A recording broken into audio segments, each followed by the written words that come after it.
Hello, welcome to the Lightkeepers Lightcast. This is a project between friends who came together and thought of leadership and thought of the need for different types of leaders and leadership.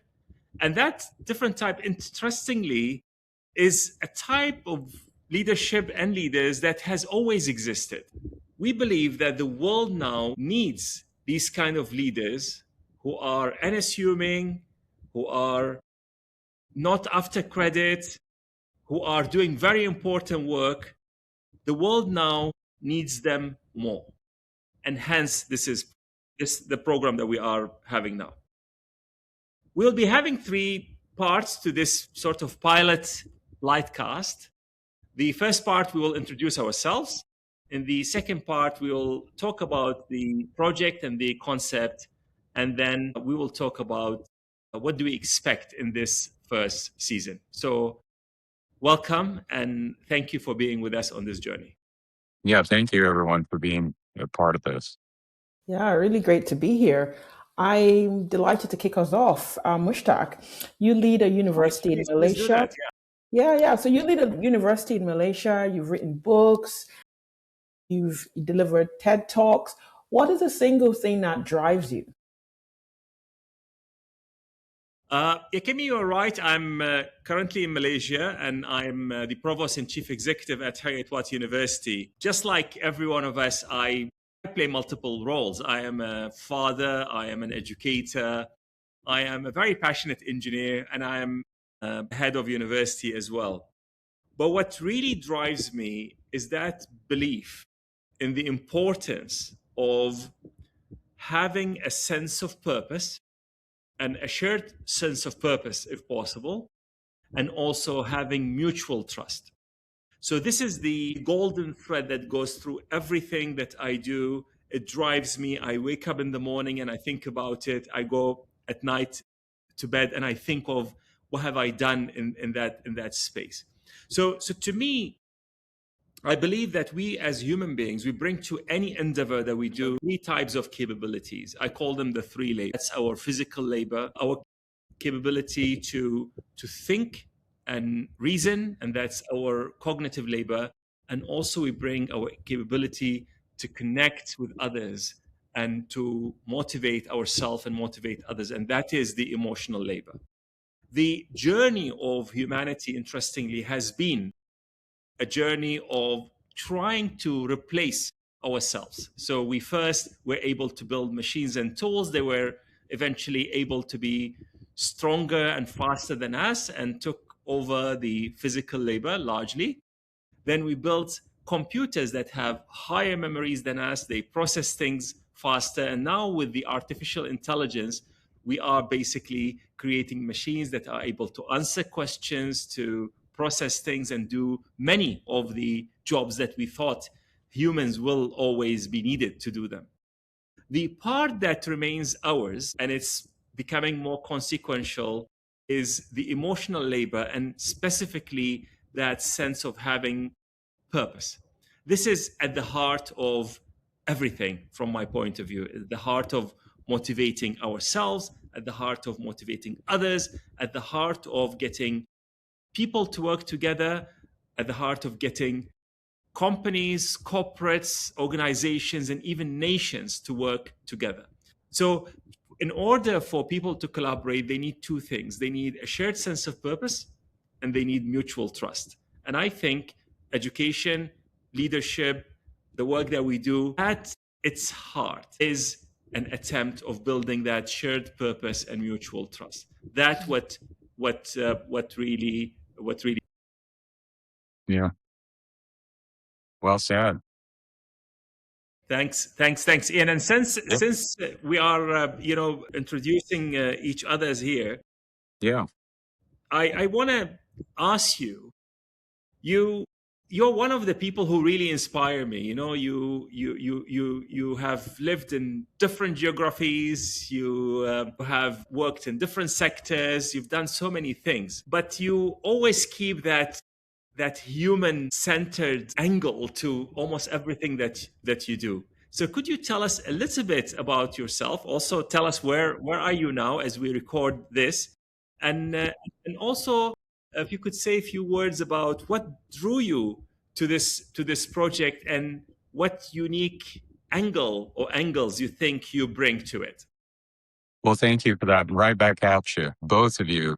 I'm so grateful for your friendship and just who you are. And the three of us are together talking about these things is great. But for the individual who might be out there, who might be listening in, we're hopeful that there are at least one person who may be listening. We're hopeful just our chat with each other and then later with guests will uplift you, make you feel better about yourself, give you confidence about maybe an obstacle that you're facing. That's why we've been brought together. And that's our motivation ultimately, is to help someone, help a soul out there, help a individual gain some confidence and optimism. Mm. I'm here in the Washington, D.C. area, and I'm a writer, I'm a leader, a former executive, worked in the Foreign Service arena with the State Department. I write for the Herald Scotland. I have the good fortune of connecting with Hikemi and others at the University of West of Scotland. Do a lot of work and engagement with Scotland and the US. My motivations are really, I'm still looking for the person of who I am. I'm still searching. So as I get older here, I'm a little bit more content with the person that I am. And the person I think really that I am is I love people. I love to be around people. And I'm more of the mindset of just trying to uplift people and encourage individuals. The origin of this relates to the concept of a lightkeeper, if I could just address that a little bit. I love that we're talking about a lightcast, everyone. So we have podcasts, we have broadcast, but remember that cast as part of what those words mean: a podcast and a lightcast and a broadcast. It is to extend something outward, to push something out into the world. That's what the word cast means. And so we're casting a light out into the world. And it starts with the actual metaphor of a lighthouse. I was up in Maine, I was doing some writing, I was developing a column, and I happened to be at a lighthouse up in Maine and started to do some research on that lighthouse, which was opened up in the 1850s. And what I came to understand is that there were two people who were hired to run that lighthouse, and they were called lightkeepers. Two individuals, humble souls who were just looking for a job, and that's what they found. And they literally were called lightkeepers. And their job was to ensure that the lighthouse functioned properly and that it steered ships to safety and protected these ships through that harbor. And obviously the metaphor is so strong and appropriate for what we're talking about here.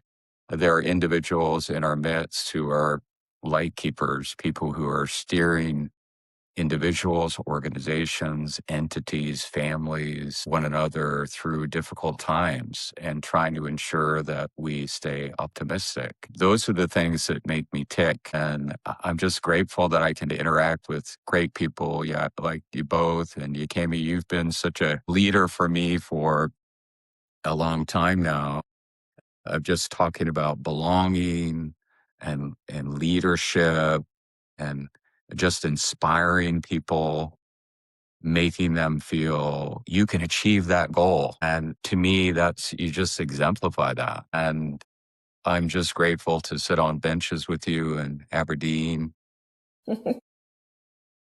and ponder those things together. And we're all like-minded souls. And what draws you to that, for you, I think you're just a natural leader.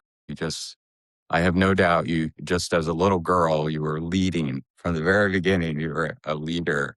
And it just, a kind, thoughtful soul. That's who you are and how you inspire people. So just tell us about what drives you. I'm so grateful to know you and just appreciate you so much. But tell everyone else what drives you to do. do what you do.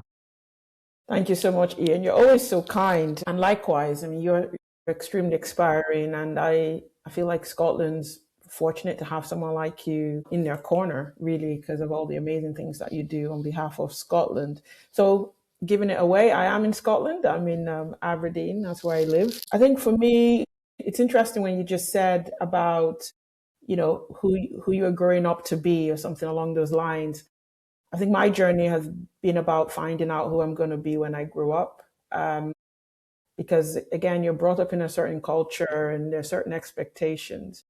And I think as a human being, we have to discover who that person is for ourselves, and that person isn't like a fixed, stationary idea. It's something that moves and grows and changes over time. And I think part of living is being open to that change and to that kind of evolution of who we are.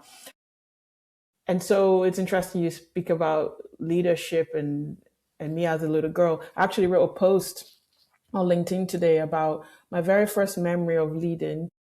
And I was probably around 8 or 9 years old. And I used to write plays at Sunday school and direct them. And at that age, I already figured out that I preferred to be directing the plays rather than being in them, which Doesn't surprise me.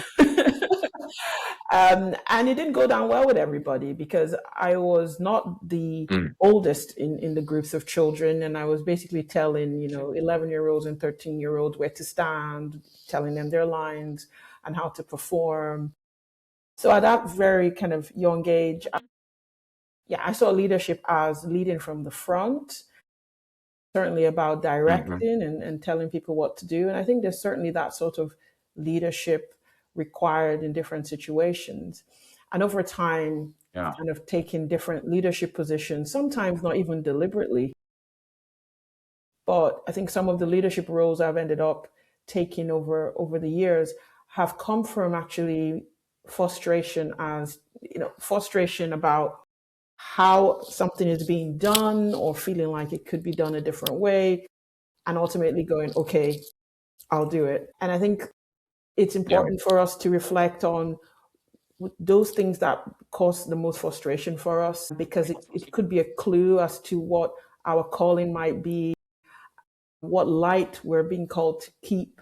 I believe strongly in calling, and that we all have a purpose and calling. And the clues are usually in those areas that, other people are ignoring or just choose to accept. And you just feel like you can't look away and you need to do something about it.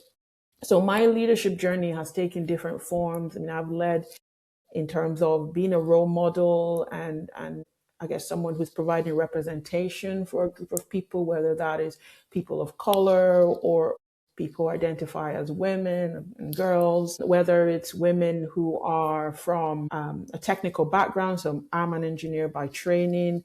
And so that's not popular, in terms of having women in those subjects. It's not kind of mainstream. It's getting a little bit more mainstream now, but certainly when I was doing engineering, there were very few girls in the engineering classroom. So that's kind of a form of leadership where you are kind of holding up a mantle and showing people what's possible, what they could be. Like, here is an option. And there's research that shows that when people see someone like them achieving things that they would like to achieve, it motivates them and gives that additional energy that says, if she can do it, then I can do it. But if they don't see someone like them achieving certain things, they're not going to be able to feel like they belong. And I think that's where belonging comes is, you can invite someone, but if they don't feel like they belong, they're not going to stay. And I think as leaders, we need to consider that as we kind of provide a light, a vision for our teams. And other forms of leadership do require direction and setting a vision and supporting a group of people to achieve that. So that's been my leadership journey. And I'm sure I'm not at the end of it. I certainly feel like you, Ian, that I'm still trying to work out who I'm going to be when I grow up. I'm certainly closer to it than I was, say, 5 years ago. So I'm grateful for that. Yeah. I love We were talking about sort of the idea of a podcast, lightcast, broadcast, and that word cast within the word of reaching out, extending our light. I'm also thinking about, as you were talking there, of the ship in leadership. So the ship is a word that, I mean, it relates to the metaphor we're talking about with lighthouses and ships passing a lighthouse, but it's also reminds me of it's a journey. Like a ship is, yes, a ship is going to be anchored in port. It needs to rest. It needs to be refurbished and cleaned and things like that. But typically I think of a ship as being out at sea, of moving, so leadership for me, if we think of that ship and leadership, is what we're talking about. It's a journey. It's also, for me, a ship is not a singular act. A captain doesn't go very far without a crew. So leadership is about motivating people and groups and making them feel a part of the crew, like they all have a role. Whatever the role is on the ship, they all are part of this journey. I think that's what you do. You do that with UWS, you do it in different things. And with Shep, of course, you're doing it with your university work with students. Tell me about, like, when you're faced with students, say you have a student who has some doubts about, why am I here? Why am I doing this? Why am I paying this tuition? Should I be doing something else? Like, what do you do when you feel the light is flickering a little bit and that candle might be wavering just a bit? What do you say to that person? And maybe you have empathy for that person. Maybe you yourself have points like that. Yeah, actually, this is very exciting and very interesting to listen to both of you, because both of you are very accomplished leaders. But both of you spoke about you are still searching. You are still looking forward to probably knowing your purpose even better. And this is something that I have been really toying with for more than a decade. You know, I've been an educator for more than 20 years. And I still remember as an engineer a time when, if I go to, let's say, an open day where students and the parents come to inquire about courses, they would usually say something like, well, look, I like physics and I like mathematics. I think there's an engineer in me, but I'm seeking advice on whether I'm a mechanical or chemical or civil or electrical or something like that. So as an engineering educator, this is music to my ears, that I could talk about the opportunities and the thing that engineers do. Now, over the past decade, I've noticed a trend. And that trend, when I go to a room full of students and their parents, and these are all students who have done very well in their high school. Many of them, they have taken the science combination of subjects to keep their options open. And they don't know what to do next. I actually now can almost with 95% certainty, if not more, if I go to a room with random number of students who've just completed their high school with their parents, and I ask, who is here not sure what to do next with their life and what course to choose? Almost 90% of the hands will go up. Of course, to the dismay of their parents, who thought like they already had the conversation and they agreed with their children that they'll be doing engineering or accounting or something like that. And I realized that notion of not knowing what to do with your life is such a prevalent thing now.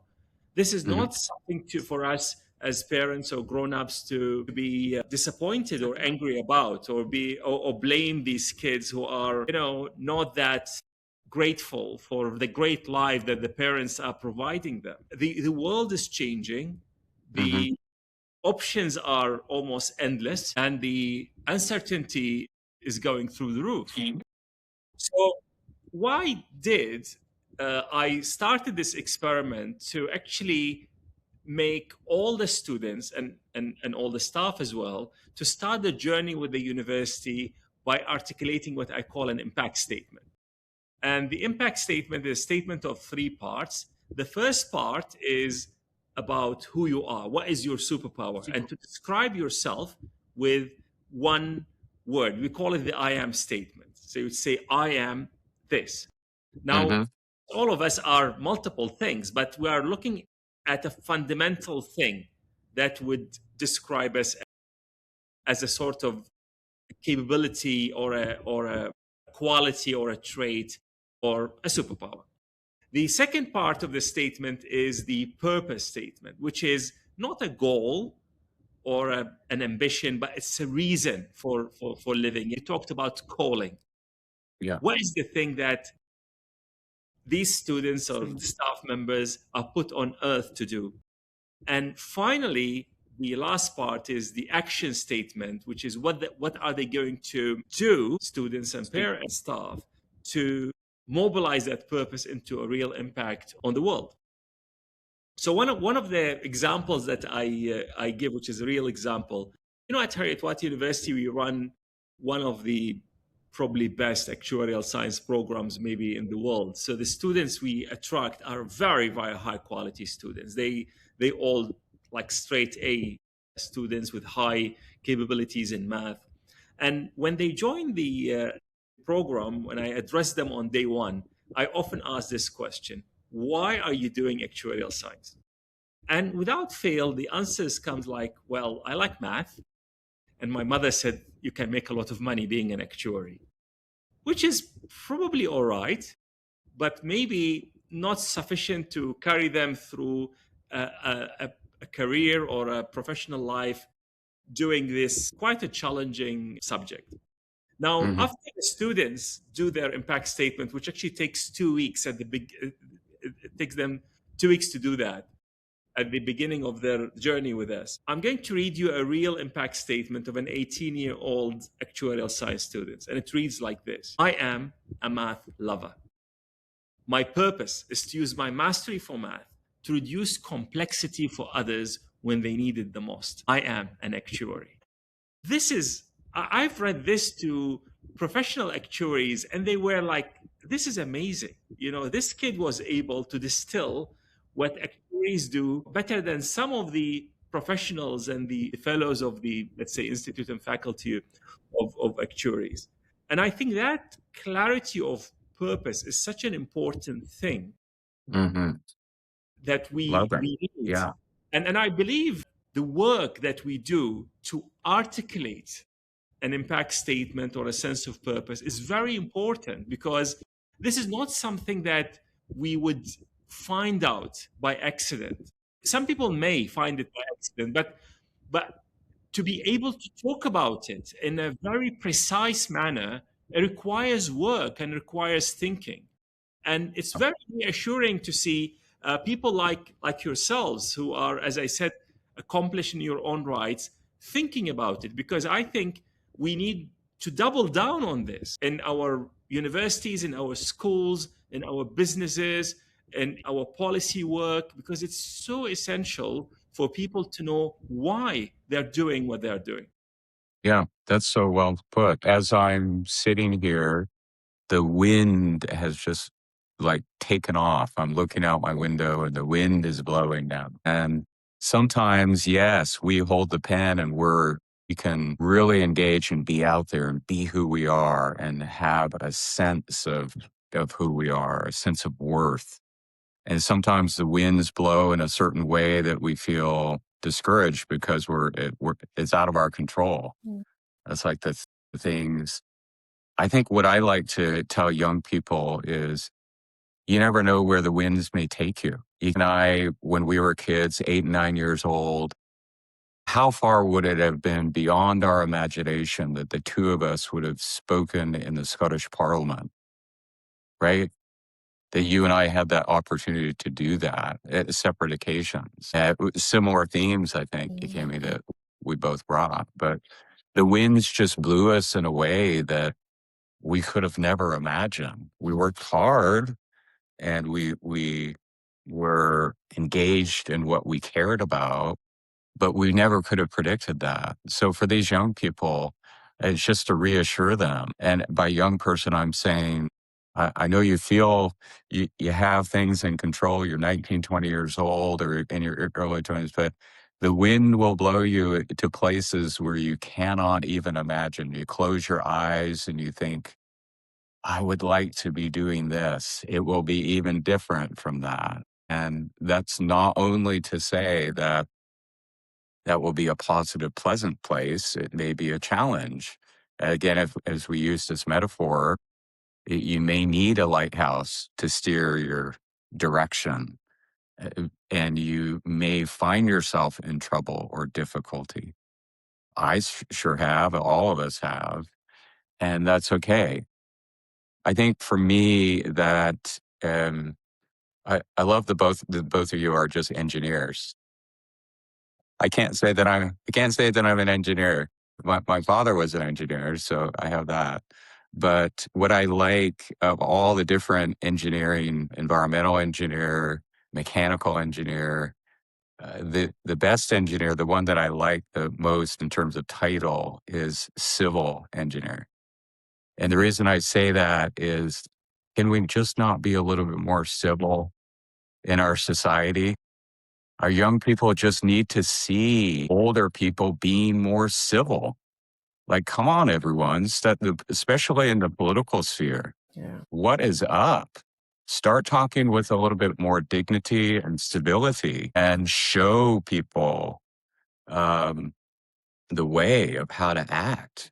Yeah, that's how I feel. Well, this I is must fantastic, and Ian, I want to say that you are an engineer, because an engineer is someone who engineers someone else's experience, and you do Okay, that. Yeah, I'll go take on, that. you want to say something? No, I was just going to confess. I mean, yeah, I have 2 engineering degrees, but at the moment I do everything but engineering. So I don't want to mislead anyone by saying I'm actually doing engineering just now. But I think a point that Ian raised is important for young people. I've got a 16-year-old daughter who's currently deciding what she's going to study at school. And I've just said to her, it almost doesn't matter what you study at school. It's really about going there and being open-minded, learning discipline and work ethic, because the way the world's changing, even if you just focus on technology, I believe that a lot of the jobs that are going to be around when our children and grandchildren are out there looking for work, the jobs don't actually exist right now. We don't really know what those jobs will be. So it's really about being able to think for yourself, being able to find ways of growing and developing, looking for opportunities to be a leader, to set the path for other people. And so I know it's probably not what most parents would like to hear, but I think what you study at school is really just the beginning. It's just the foundation. And you should do it well and commit to it, knowing fully well that you might be called to do something else. And it doesn't mean that what you study doesn't matter. I mean, for me, at the moment, I lead a local charity. I'm the chancellor of the University of the West of Scotland. I'm on a couple of boards, and they're not engineering roles, but certainly my kind of my learning around performance and integrity, that sort of discipline has gone a long way in helping me to support these different kind of groups of people and across these different sectors. And so I think that's certainly the world we're going into now, where it's really about the ability to learn and relearn as you go. Yeah, yeah. Well, I hope your daughter has a chance to listen to this. I'm sure. Is she driving? Has she started driving yet? So she's going to start 6. driving lessons. She's 16. So Okay, she's 16. Okay. yeah, she's going to be 17 next month, actually. She always corrects me. So this summer she'll start driving lessons, and hopefully she should start driving and have a license by next year for sure. But she wants to be a lawyer, and I think that Oh, suits that'll her. be great. That suits her. I think we need a lawyer in the Oh, family. nice. I think every family Yeah, needs a lawyer these I'll days. need a lawyer. Yeah. One thing I did with my daughter, I was always out in the yard playing catch with my sons, like throwing the ball around. Get a mitt, get a baseball, throw the ball around. And I said to myself, there is no way that my daughter is not going to learn how to throw a ball. play catch. So I would get out there and throw the ball with her, get the mitt out, just the two of us together. How many images do we see of dads and sons throwing catch, playing ball together? I said that my daughter is going to learn how to throw and I'm going to play catch with her. So I always tried to just keep her in the mix of everything that we were doing. And then for the boys, keep them involved in what she was doing. I love, Michelle, what you were saying about I am validating statements like I am this, I am a math lover. Isn't that what your students said? Yeah. Beautiful. I love that. It's just I am this, finding that worth and finding just telling people. I think sometimes college students, it's interesting.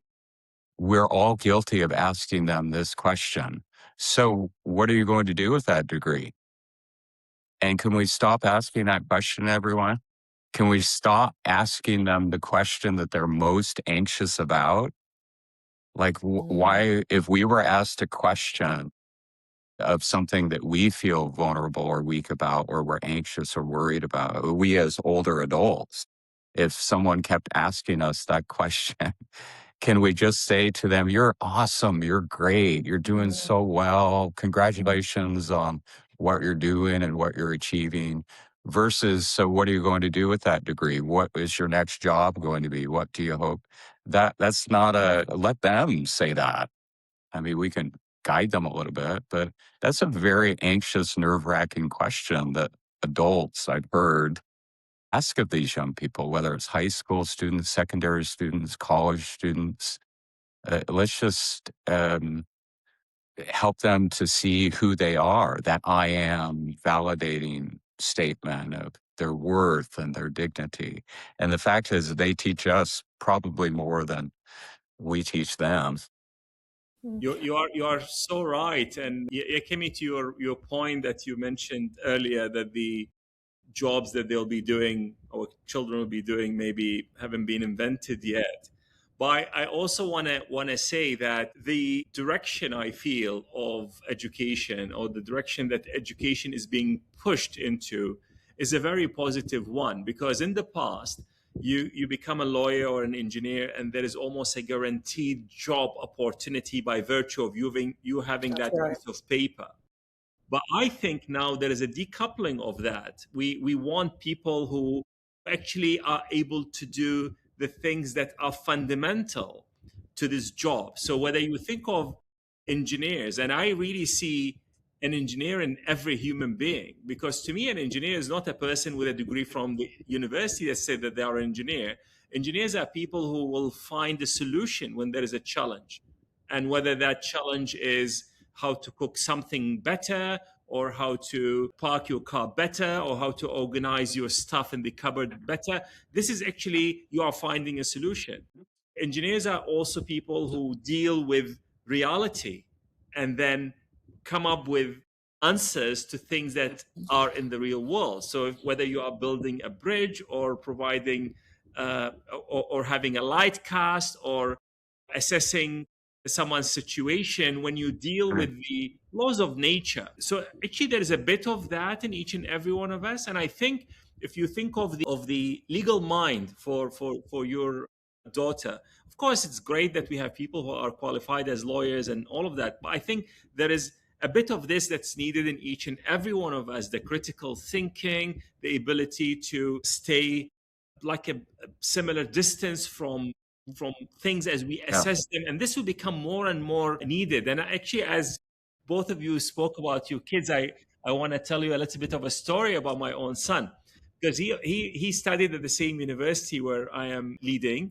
And he had to start his journey by articulating his impact statement. And this son of mine, he is amazing. He's also one of my biggest critics. He actually told me that he thinks that, it sounds familiar, Ian? Yeah. So he told me he thinks that this push that I'm doing for finding purpose, he told me that I'm just wasting my life. He said, well, you force the student to do it, they will just write anything. They just say, I am a math lover, or I am a storyteller, or I am this, or I am that. How do you know that they have engaged? Now, as an engineer, I have confidence in the process that I have created. But anyway, so he had to go through the process himself.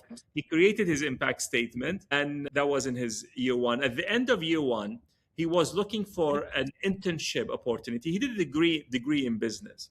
So he had to write a CV for the first time in his life. He brought his CV to show it to me, and his CV was literally just like 4 or 5 lines because he didn't do much in terms of volunteering or things like that. But then I said, okay, why don't you just add your impact statement here? He said, do you really think they would care? I say, well, if they don't, you at least add 2 lines to like a very short CV. That would be positive in its own right. Then something I didn't say earlier, the students, after they find they articulate their impact statement in the first semester. In the second semester, people who have a similar sense of purpose, they need to come together and then run a crowdfunding campaign to raise money for an NGO that is aligned with their sense of purpose. And the raising of money is essential because this is how we build, in my view, the entrepreneurial mindset. So my son's project was to support a turtle hatchery in Malaysia. They raised money to so basically here in Malaysia there are people who very poor people live by the coast, and they poach the turtle eggs and they sell them. There's this NGO purchases the eggs back from these people and then hatches them, and then they will release the hatchlings into the sea. And literally, because of the work that my son and his group did, some 100 years from today, there'll be 2-3 turtles roaming the seas because of them. Of course, the beginning they buy, I don't know, 1,000 eggs, and 80% of them hatches, and then out of the 80%, when you release them in the sea, some will die, some will get eaten, but eventually some of them will survive. Anyway, so he put all of that in his CV, and then he applied for a number of positions, and he was shocked that the whole interview was about his impact statement. No one was interested to just know what did he study in his year one business degree, which is the most basic degree. And he came to me and he said, Dad, you will never believe what has happened. I say, what happened? He said, every interview is, what is this line? Or this is my impact statement. What's an impact statement? Well, it's something that we do at the university in the first 2 weeks. Oh, what did you do after that? Well, I did the project. Oh, what was your role in the project? I did this, this. And it became a very rich conversation that he was able to sell himself. And he actually got multiple offers. I'm glad to also report that he is now an advocate for this concept of finding a purpose and articulating. Yes. Okay. It'd be our first guest. Yeah. Hey, I have a thought. That's amazing. Good. I'm glad that story I was saying, we need to have him on right now to defend his record. And it's interesting how our kids do not realize how much we speak about them. I don't know that they speak as much about us as we speak about them or think about them, but one day they'll understand. One day. I was thinking of a speech that Muhammad Ali, the great boxer, of course, more than boxer. He was just a remarkable individual, definitely a light keeper. And he was giving an address at Harvard University, a commencement address. Yeah, Kevin, you've been at many of those. Both of you have been at many of these where we invite people to speak. And so he was a great individual, gifted at words, of course, and really had a sense of who he was. And so he came to the stage and everyone was looking for like what he would say and his wisdom, and because he was so gifted with phrasing, etc. And he came to the stage and he said, "Me." That's all he said. And then he sat down.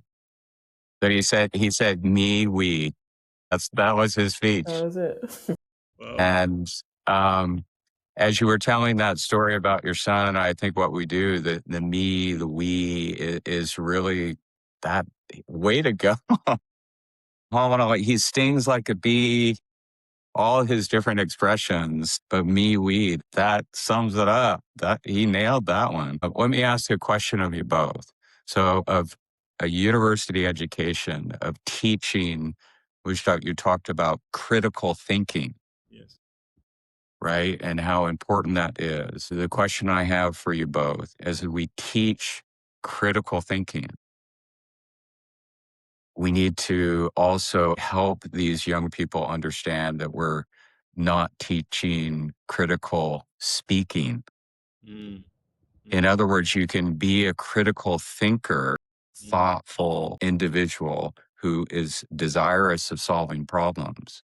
But to be a critical speaker is to undermine your ability to achieve in life, professionally.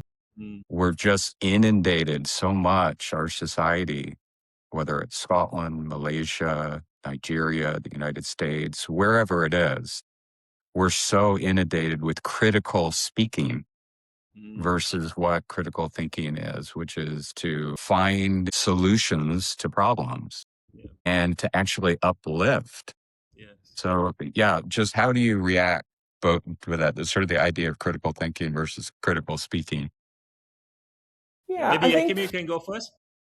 Yeah, gosh, it's such a great question. I think so. Critical thinking is something that, I mean, it's invaluable for leading, for your personal development. And it's really the idea of being able to look at a situation and make certain observations about it, right? And those might be observations that other people haven't noticed. And I think that's where we all bring different things to a situation. So we might read, say, a body of text, and we will each read that body of text and take different things from it. Now, even if what I take away from it is different from what, say, Mushtaq takes away from it, it doesn't make his any more right than mine, and vice versa. And that's where kind of that critical thinking and kind of reflection. You make such a great point, Ian, around critical speaking, because I think sometimes as a society, we mix up the two. We think that by undermining someone else or saying that our idea or our stance is better or right, that the other person is wrong. And I think sometimes we take great pleasure in that kind of vocalizing that. We talk about free speech, it's a free world, we're all entitled to our opinions. And sometimes I think we take that as an opportunity to be cruel, right? To put kindness to one side. I certainly think that's a lesson we need to be kind of bringing to the forefront.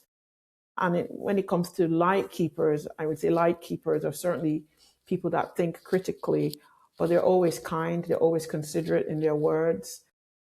They know how to communicate an idea, a concept, and influence others and get buy-in without tearing people down with their words, with the words that actually come out of their mouths. So that's kind of my thought on that critical thinking versus critical speaking. I think there's a lot there that we can probably get out of our future guests in terms of how they make sure that in being critical thinkers, that they are not tearing people down with the things that they say also.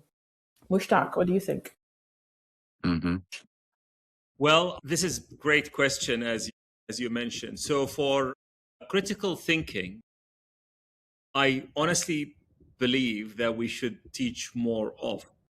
So one of the challenges that I have with critical thinking is, if I were to ask 10 people to define critical thinking for me, they will give me 10 different definitions. I would immediately struggle if we haven't agreed on what is critical thinking. How are we going to teach it? So that's why many universities and schools do struggle in teaching and developing these, what we call sometimes soft skills: creativity, critical thinking, empathy, and the others. We all agree on its importance, but we all would struggle to show how did we develop all of these within our curriculum. So this is my first thought on critical thinking. It's very important. We need to do more of, particularly now with a world that is full of deep fake news, fake videos. personally finding it very challenging to actually believe anything that comes through my feed.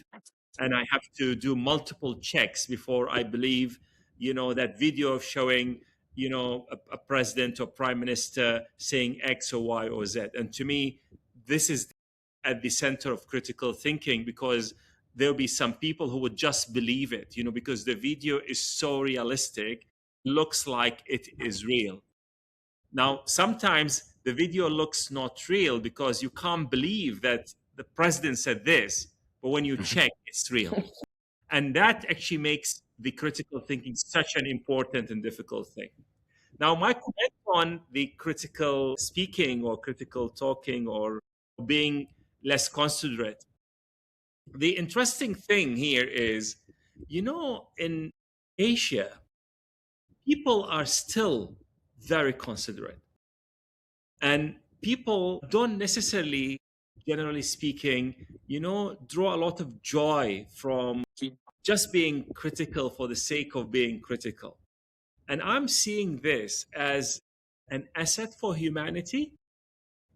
After the end of the Cold War, there were a number of studies that have been published that actually were expecting that the time of peace in Europe has started.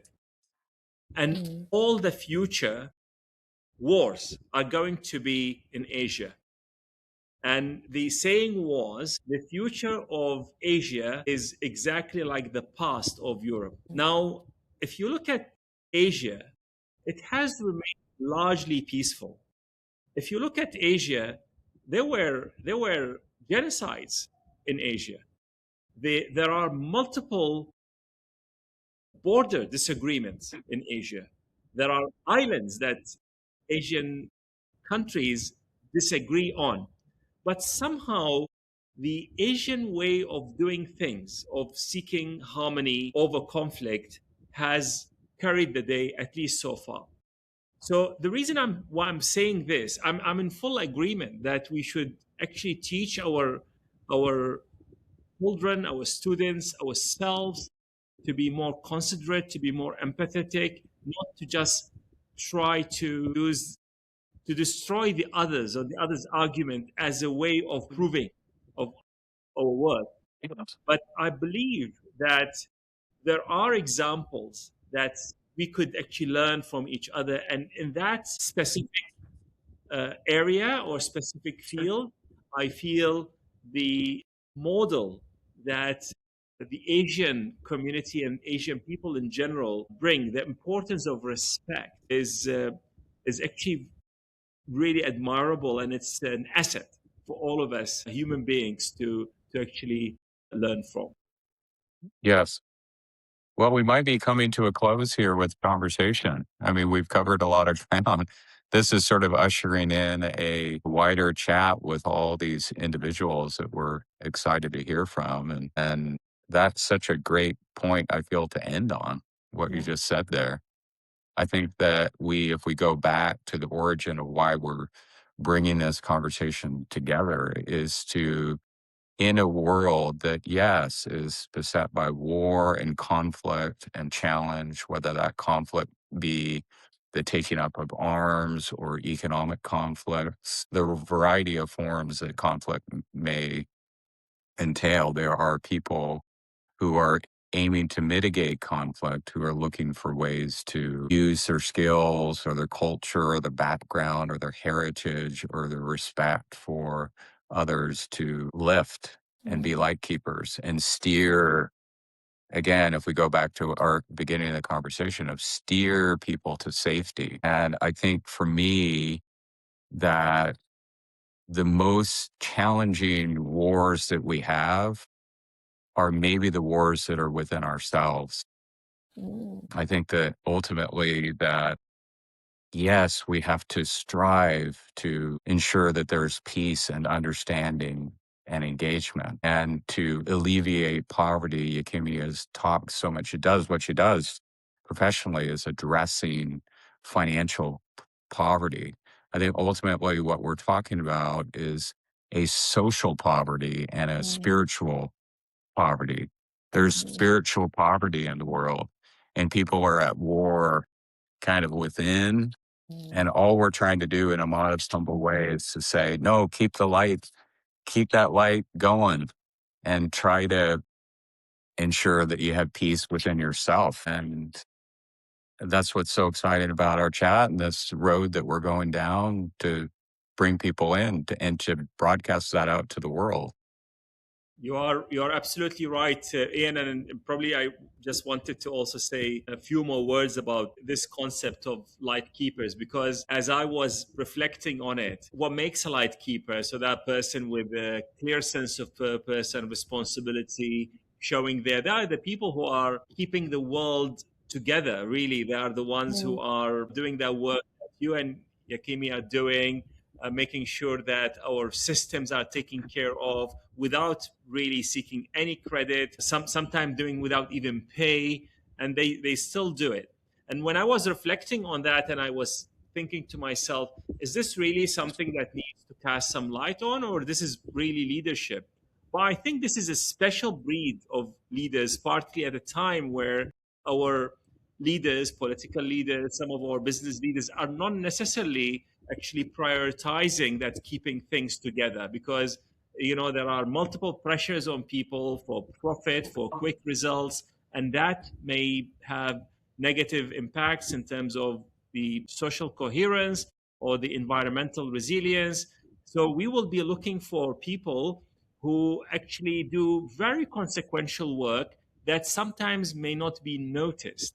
And I think that is a key thing, that we'll be looking for people, the people who are keeping a trade or a language alive, people who are helping others have access to toilets, people who are helping children have someone to read for them, and things like that. So we will be reaching out to hopefully some amazing individuals, hopefully from all over the world. And if anyone has access to any person, any light keeper that they know of, just to let us know and help us in this journey of creating this like network, hopefully, of light keepers. That would be really a fascinating thing to. Yeah, Kim, you want to say anything? Yeah, I suppose the next few weeks feel absolutely amazing and exciting in terms of who we're going to be speaking to. I just wondered to ask Ian, if a listener wanted to take away one thing from this series, what is it that you hope that they would take away?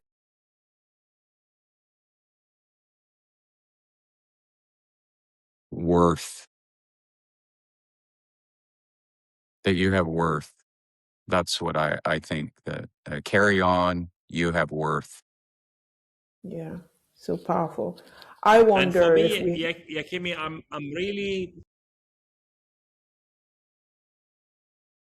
Sorry, for go me, ahead. I'm really very interested in knowing if the journey of these multiple light keepers had some similarities among them, because then if we can discover the patterns for being a light keeper, we could encourage more people to become light keepers, and more light keepers to recognize that they are light keepers. And I think, Yeah. and as Ian said, I think all of us potentially are light keepers. I don't think we are all light keepers now, but with a little bit of work, a little bit of support, a little bit of reassurance, and imagine if the world is full of light keepers. I think then going to the sea and going through rough waters will be a less daunting experience, because you know that there is a lighthouse somewhere and there is a light keeper that will help guide you and show you the way. And I think that is extremely important. How about you, Yakemi?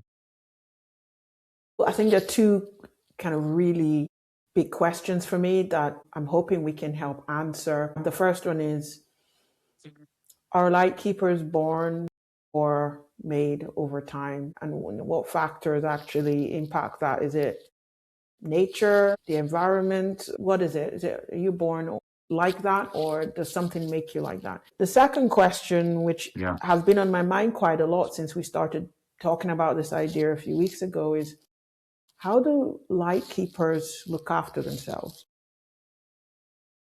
I'm hoping we can answer that as well.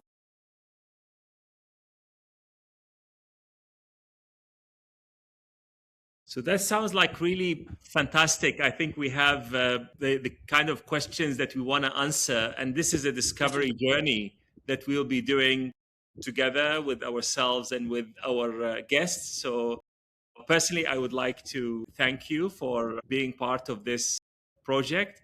And I look forward to our next guest and the other work that we are going to do together to help Lightkeepers get connected and get energized. Thank you. Absolutely. Amazing.